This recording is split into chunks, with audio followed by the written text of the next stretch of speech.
Jangan kau sangka suami-suami ini datang pengajian karena mereka. Berapa banyak suami yang brengsek, suami yang pemabuk, suami yang pecandu narkoba, suami yang nakal, suami Fir'aun. Mereka tobat karena istri yang soleh. Begitu cara menaikkan orang yang sudah down. Dunia mata, dunia kenikmatan. Wa khairu mata'iha, sebaik-baik kenikmatan adalah almar'atus solehah, istri yang solehah. Betul lah Pak. Udah. Saudara yang dimuliakan Allah, pengajian. Gimana asal muasalnya?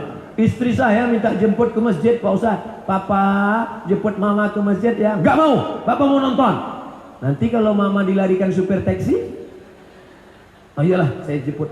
Oh, akhirnya suami menjemput di pintu masjid. Dia sudah mau marah, mau masuk ke masjid. Kenapa ngajinya lama betul? Begitu dia dengar pengajian, tersentuh hatinya, maka dia pun datang ke masjid. Pengajian menjadi suami yang baik-baik. Suami yang baik, kenapa? Karena ada istri soleha. Mudah-mudahan ini istri soleha.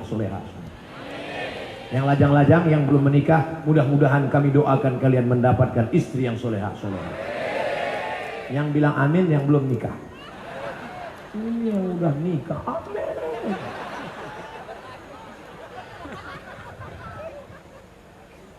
Manfaat sedekah yang pertama, mendapatkan naungan di padang mahsyar. Yang sakit.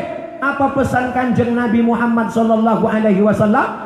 Dau mardakum bisadaqah. Kalau ada di antara kalian yang sakit, obati dengan sedekah. Seorang perempuan kena penyakit kista sebesar uang logam, dicek ada kista. Ibu, ini di dalam ada kista, mau dibuang. Nanti kalau dibuang, ibu gak bisa lagi mengandung. Jadi saya gak bisa punya anak. Tidak. Si ibu menangis.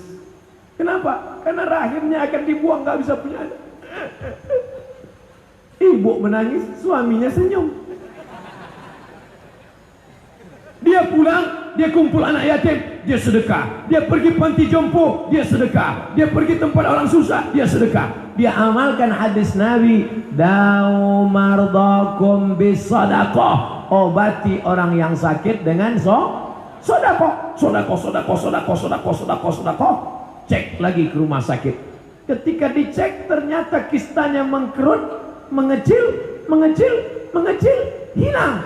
Dokter malah nanya, ibu makan apa? Makan nasi.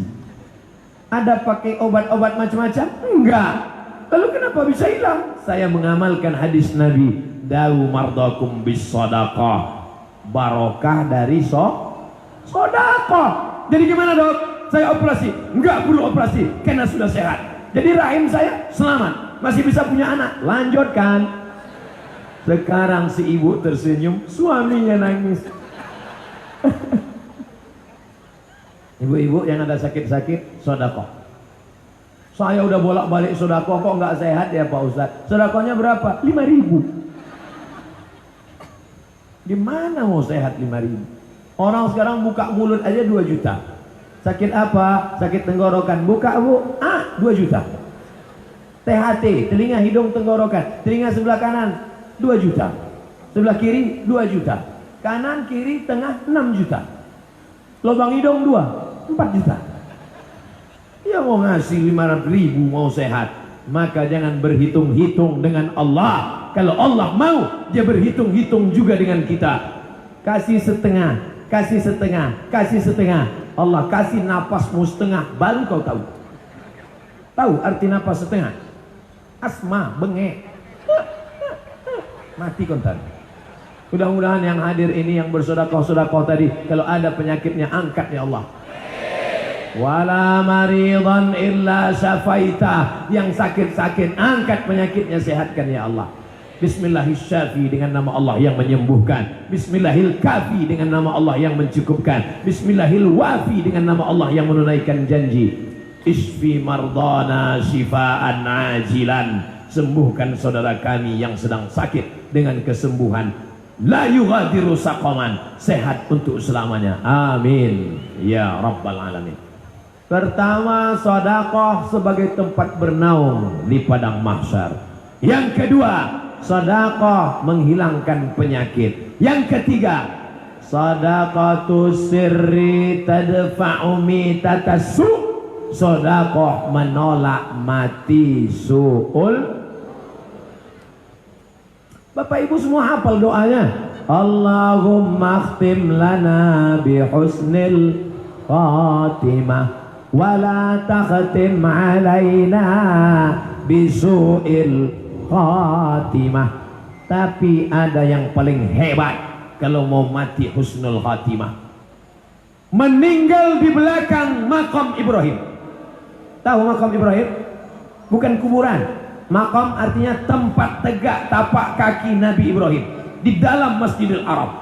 Ninggal di belakang makam Ibrahim dalam keadaan pakaian ihram, selesai tawaf, sedang berwudu, di sujud terakhir. Ini kematian yang paling indah. Sujud terakhir di belakang makam Ibrahim, pakai pakaian ihram, sedang sholat.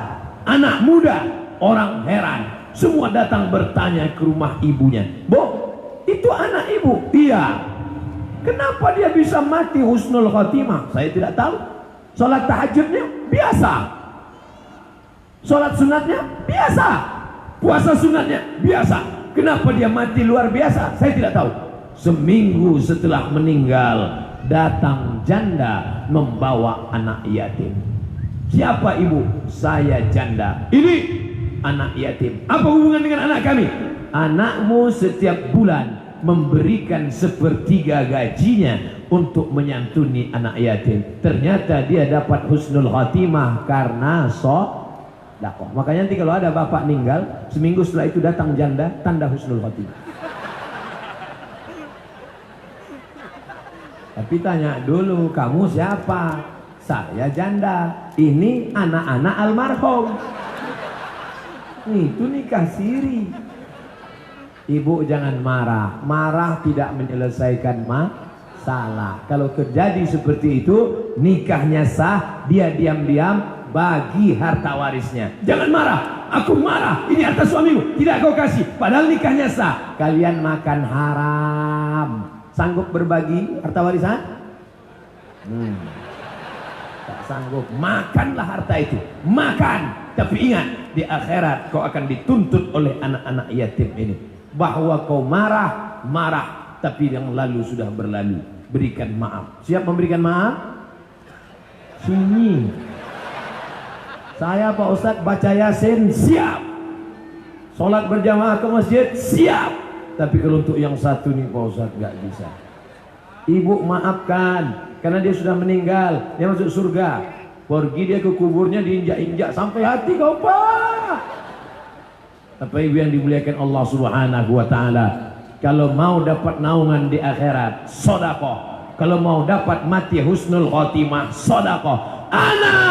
Aku wa kafilul yatim, dan orang yang menyantuni anak yatim, kahataini fil jannah, bisa dekat seperti ini dengan Nabi Muhammad sallallahu alaihi wasallam. Mau dekat dengan Nabi? Dekat dengan Ustadz Somad tidak dikasih panitia, dipasang jeruji besi. Memangnya tidak damai di sini? Memangnya tidak aman di sini? Mengapa mesti dikasih besi? Karena Ustadz itu kurus. Dikhawatirkan jamaah menarik-narik tangannya, copot. Ini perlu saya klarifikasi. Panitia bukan benci, panitia sayang, tapi sayang menyebabkan jamaah menjadi buta. Al-hubbu yu'mi wa yusim. Cinta membuat orang buta. Maka saking buta dia tarik-tarik baju. Ustaz, kekilir Ustaz 2 hari. Bapak Ibu yang dimuliakan Allah Subhanahu wa Ta'ala, ini bentuk klarifikasi supaya jangan ada fitnah di antara kita. Betul? Saudara yang dimuliakan Allah, dengan adanya tablik akbar, maka ada yang buka jualan bisnis, ada jual minuman, ada jual makanan, ada jual baju kaos. Dengan adanya tablik akbar, ada pula orang-orang yang mendatangkan rahmat dan barokah. Tapi dengan adanya tabligh akbar, berapa tangan tadi yang sempat terulur tidak tersalami, berapa kaki yang terinjak lecet sakit hati. Maukah kalian memaafkan silap dan salah Abdul Somad? Begitu cara minta maaf. Kalau mereka katakan sudah mau, selesai. Jangan sampai dicari nanti di padang mahsyar di akhirat. Mana sanggup saya mencari? Jangankan di akhirat, di sini saja mau cari salam satu-satu. Ini kalau saya salami satu-satu 2 bulan baru selesai. Apalagi salamnya sekali, fotonya 5 kali.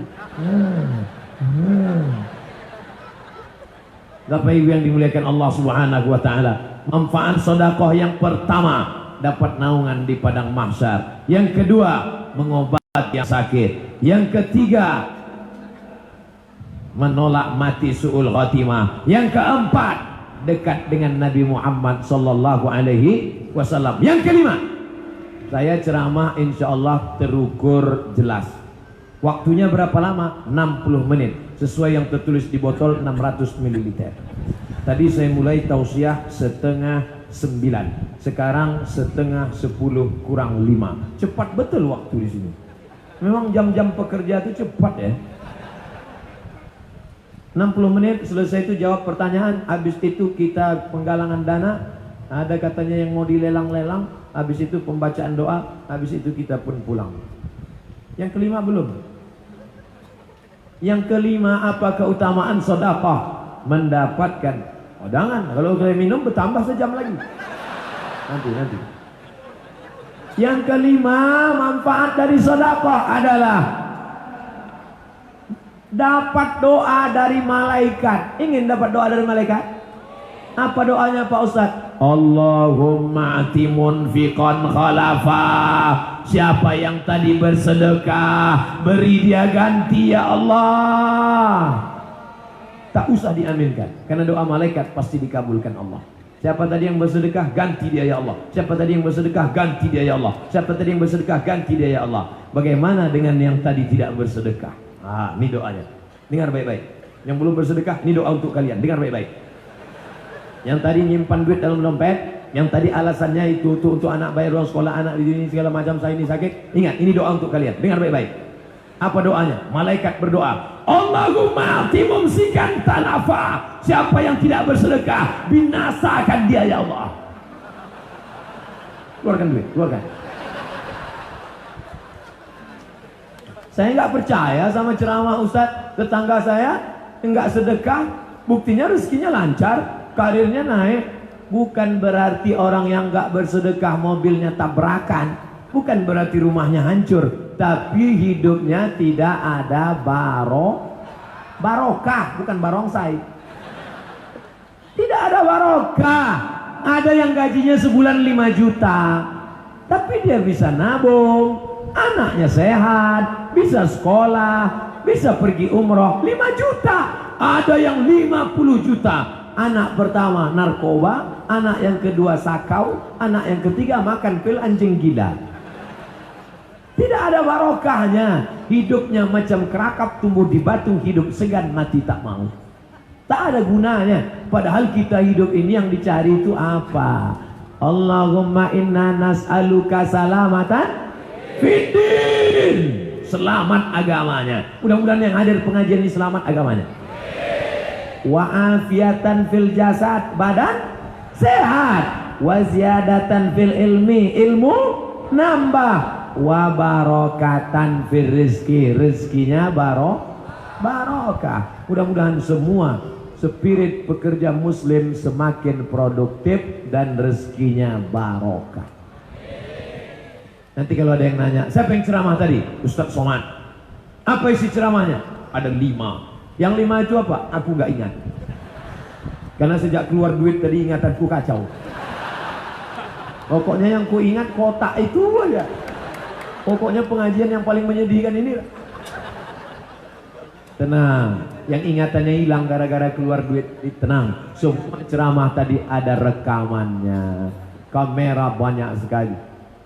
Saking hebatnya tiang listrik pun dibuat kamera gini. Luar biasa panitia. Mudah-mudahan sebuah panitia diberkahi insyaallah.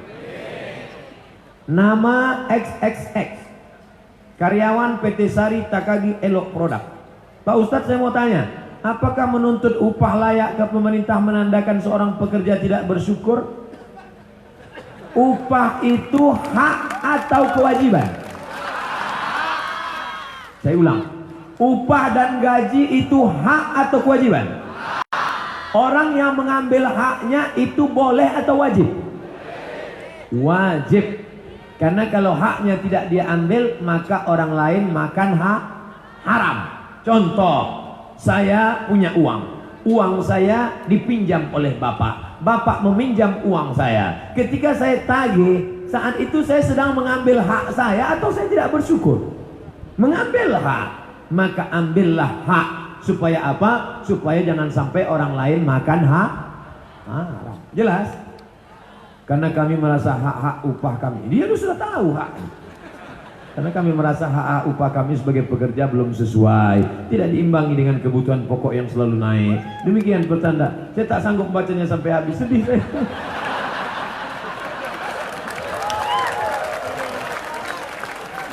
Mudah-mudahan pemerintah menaikkan sehingga menjadi berkah hidup. Bagaimana hukumnya bila kita sebagai karyawan menggunakan fasilitas perusahaan? Pertama, charger HP, melebihkan jam istirahat, menggunakan telepon perusahaan tanpa izin terlebih dahulu. Ada seorang ulama namanya Syekh Abdul Wahab Rokan. Siapa namanya? Syekh Abdul Wahab Rokan. Syekh Abdul Wahab Rokan kalau pakai sorban, sorbannya begini.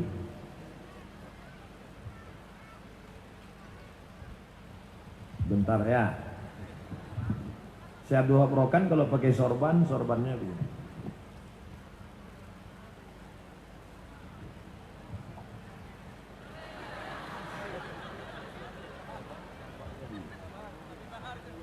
Pas ditanya, kenapa Syekh Abdul Wahab Rokan pakai sorbannya begini?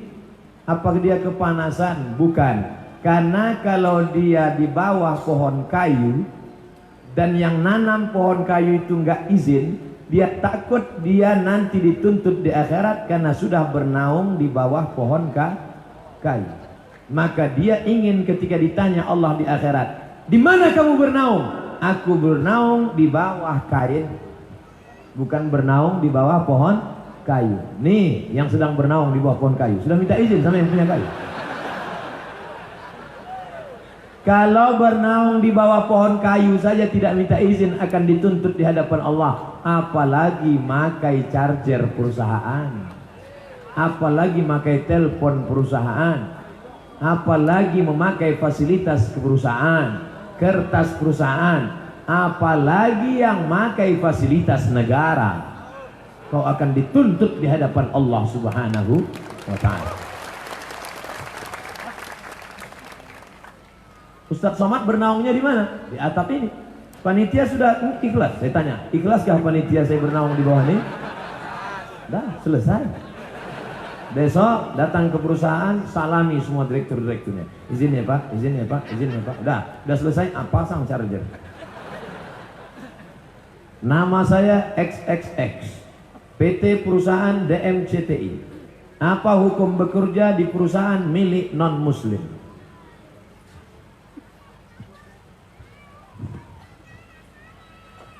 Sayyidina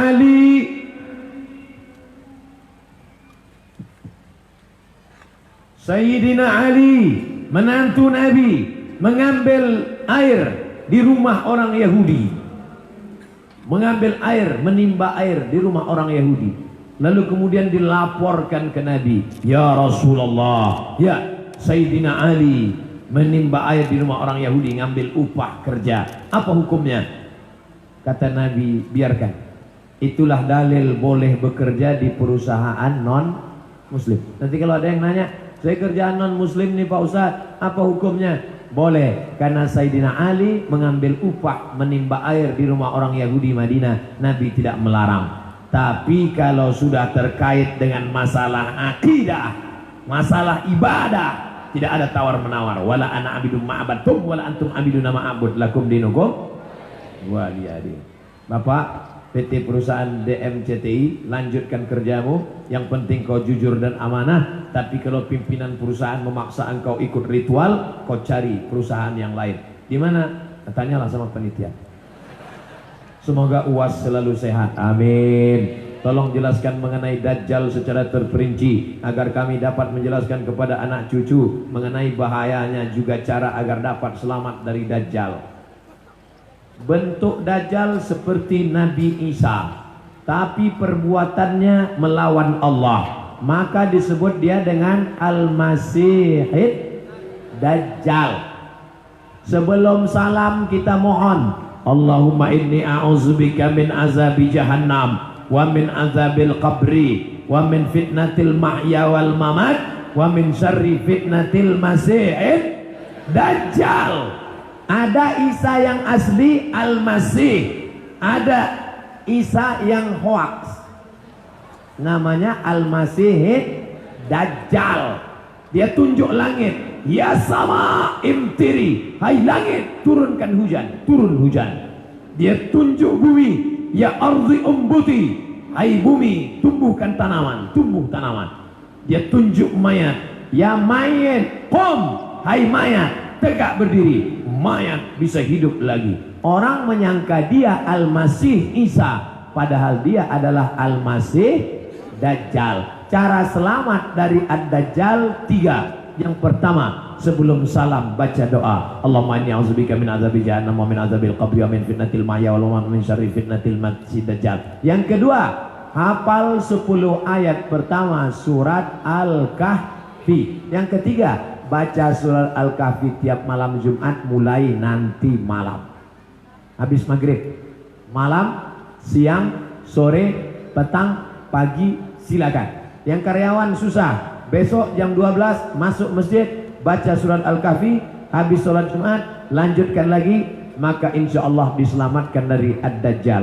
Jangankan Dajjal, cucu Dajjal aja keluar semua sudah bingung, belum Dajjal yang asli lagi.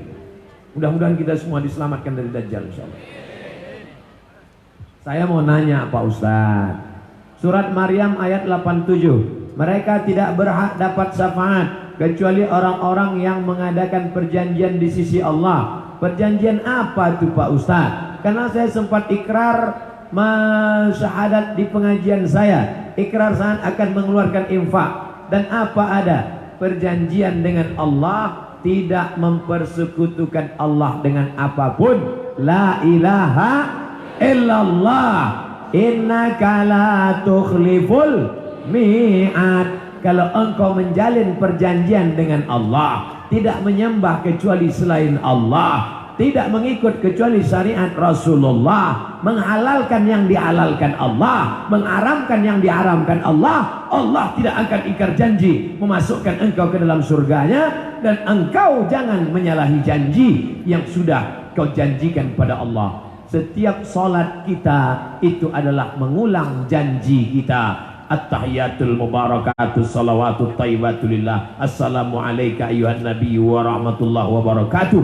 Wassalamu alayna wa ala ibadillahi salihin. Ashhadu an la ilaha illallah wa ashhadu anna muhammadan rasulullah. Aku ikut janji kepada engkau ya Allah, dan aku ikut bersaksi mengikut syariat Muhammad Rasulullah sallallahu alaihi wasallam.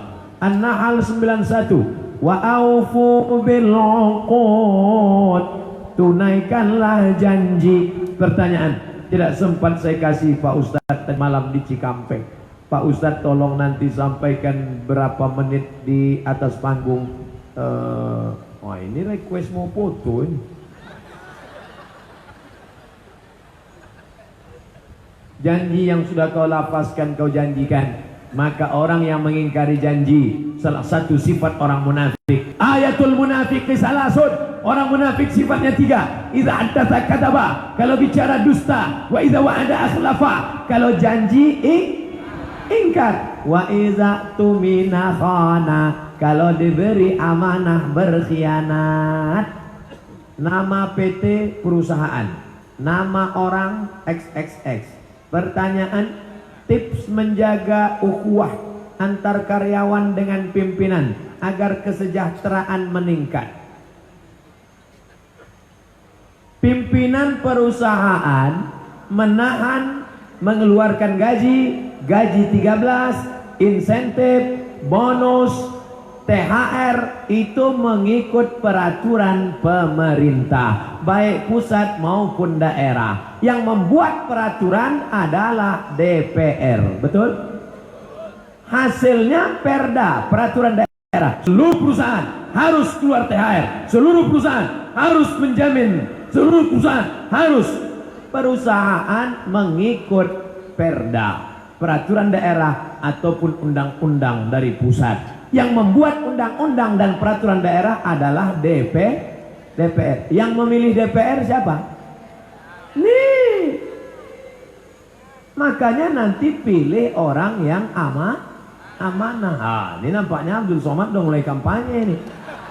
Abdul Somad tidak kampanye.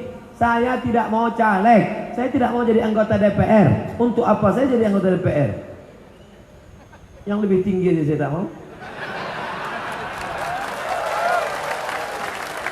Saya cuma mau menjelaskan cara menekan pimpinan perusahaan dengan cara mengangkat wakil rakyat yang amanah, mereka yang akan menjaga hak-hak kita. Kapan itu? Rabu 17 April 2019. Jangan sampai golput. Jangan sampai golput. Orang yang ramai ini, politikus kalau sudah melihat orang ramai begini, wah ini bisa 2 kursi nih. Maka robahlah kerumunan menjadi kekuatan. Insya Allah bapak-bapak dari kepolisian tidak bisa menangkap direktur, tidak bisa menangkap perusahaan. Kenapa? Tidak ada pagar payung hukumnya. Tapi kalau payung hukumnya ada, tangkap. TNI Polri bisa menangkap. Kenapa? Ada payung hukumnya. Yang membuat payung hukumnya siapa? DPR. Eksekusinya siapa? Perusahaan. Kalau melanggar yang nangkap siapa? Polisi. Maka kuncinya adalah pilihlah wakil-wakil yang amanah, yang siap memperjuangkan hak-hak kita di legislatif. Makanya nanti kalau mereka datang mau sebar-sebar uang, perusahaan-perusahaan sekalian, karyawan-karyawan, pilih saya, nanti saya kasih uang. Kami tidak mau uang, Pak. Kami mau Bapak duduk di sana perjuangkan hak-hak kami. Kalau Bapak siap, kami pilih. Kalau tidak, kami ambil uangnya, tidak kami coblos orangnya. Apakah anak perempuan wajib dikhitan? Mazhab Syafi'i wajib. Hanafi, Hambali, Maliki tidak wajib. Ustaz Somad pakai apa? Saya pakai mazhab Syafi'i. Anak perempuan dikhitan. Cari dukun khitan. Dukun yang tidak pakai jin, dukun khitan. Karena dengan dikhitan merendahkan libido seksual. Sekarang pakaiannya sempit, tontonannya maksiat, pergaulannya liar. Kalau tidak dikhitan, nafsu seksualnya merajalela. Khitan anak perempuan. Yang sudah berlalu jangan dihitan lagi. Yang sudah lewat tak bisa lagi. Nanti pendarahan, mati dia. Yang baru-baru lahir bisa. Ustadz, ulama adalah penerus para nabi. Hadisnya sahih. Al ulama warasatul anbiya. Ulama penerus para nabi. Di zaman ini, di mana fitnah dan dusta merajalela, ketika umat dihadapkan, ini novel apa pertanyaan? Apa yang dimaksud dengan ulama? Apakah ulama itu anggota MUI? Apakah ulama itu LCMA? Apakah ulama itu yang lama di Arab? Saya ini 4 tahun di Mesir, 2 tahun di Maroko, 6 tahun di Arab. Ustadz, kalau cuma lama di Arab, onta lebih lama. Saya ini bisa bahasa Arab, saya ini bisa tulis Arab, saya ini bisa ngomong Arab. Ustadz, kalau cuma bisa bahasa Arab, Abu Jahal, Abu Lahab juga lama di Arab. Lahirnya di Makkah, matinya di Makkah, tempatnya neraka Jahannam. Lalu yang ulama itu siapa? Innama yakhshallaha min ibadihil ulama. Takut kepada Allah, takutnya hanya kepada Allah. Tidak takut hilang jabatan, tidak takut hilang harta, tidak takut hilang popularitas, hanya takut kepada Allah, menyuarakan hukum Allah, tidak mengajak ke jalan partai, tidak mengajak ke jalan ormas. Yang diajaknya ud'u ila sabil rabbik, ajak orang ke jalan Allah. Ulama mana yang bisa kami jadikan panutan? Ulama ahlus sunnah wal jamaah. Sifatnya apa? Akidahnya Asy'ari, fikihnya Syafi'i, menghormati 3 mazhab Hanafi, Maliki, Hambali. Tasawufnya Junaid al-Baghdadi dan Abu Hamid al-Ghazali. Luar daripada Ahlus Sunnah wal Jamaah jangan ikut, karena tidak dijamin keselamatannya. Ulama-ulama kita, ustadz-ustadz kita, kiai-kiai kita, habaib-habaib kita, sanad nasab keilmuan mereka sampai kepada Rasulullah sallallahu alaihi wasallam.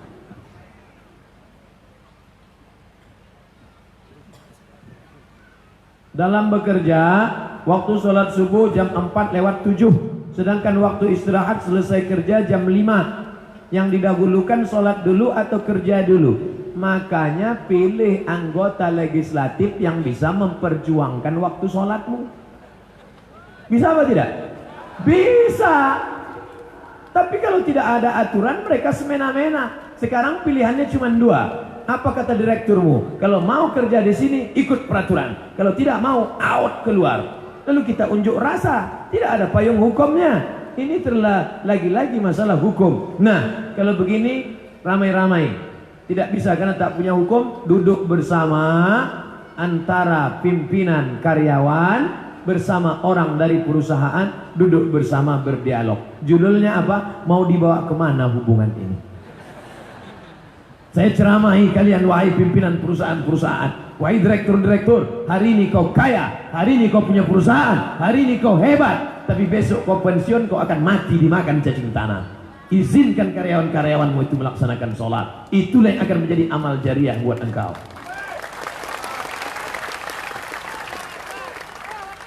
Hai para karyawan-karyawan, kau sibuk kerja mencari dunia, setelah kau mati yang pertama ditanya malaikat adalah sholatmu. Saya bangga, jenderal berbintang pundaknya. Apa kata dia? Panggilan manusia saya tidak takut, panggilan atasan saya tidak ngeri, tapi panggilan Allah wajib saya taati. Waktu saya ceramah, dia mengawal di belakang. Saya ceramah, dia mengawal. Siapa itu? Kapolda Sulawesi Selatan, viral tudung. Luar biasa, bintang. Kalau ada bintang 4 itu jenderal. Kalau bintang 7 pening kepala. Oleh sebab itu, Masya Allah, kita punya polisi-polisi, tentara-tentara yang hanya takut kepada Allah Subhanahu Wa Taala. Mudah-mudahan dipanjangkan Allah umur mereka. Mereka yang tentara baca Quran, yang polisi takut pada Allah, sholat berjamaah, mengawal para ulama. Ente baru jadi pimpinan perusahaan. Itu pun sementara direktur yang baru naik. Habis itu kau pun ke pensiun. Habis pensiun, stroke, stres, mati. Apa yang akan kau bawa? Perusahaan-perusahaanmu tinggal. Binimu sudah selingkuh duluan. Anak-anakmu habis. Iya, kalau anakmu pernah kau sekolahkan agama, mati engkau. Didoakannya, Rabbi firli wali walidayya. Andai tidak, begitu kau mati, dia pun datang pakai pakaian hitam. Anaknya pakai hitam, bininya pakai hitam, dia pakai hitam. Habis itu datang ke kubur bawa bunga, man in black. Tak tahu baca apa-apa. Yang kekal abadi adalah ibadah, sholat. Hai direktur, hai pemimpin, hai orang yang berkuasa, hai calon anggota legislatif, hai orang yang ada harta, hai engkau yang memiliki jabatan, semua akan tinggal. Yang akan kau bawa mati adalah waktu yang kau berikan kepada karyawanmu. Karyawan yang takut kepada Allah, semuanya melaksanakan sholat. Itulah yang akan menjadi kekal abadi. Illal ladzina amanu, kecuali orang yang beriman, wa amilus sholihat, dan beramal sholih. Mana panitia yang mau lelang-melelang tadi? Naik ke atas. Apa yang mau dilelang? Lelanglah sekarang sebelum jamaah ini nyimpan dompet dan pulang.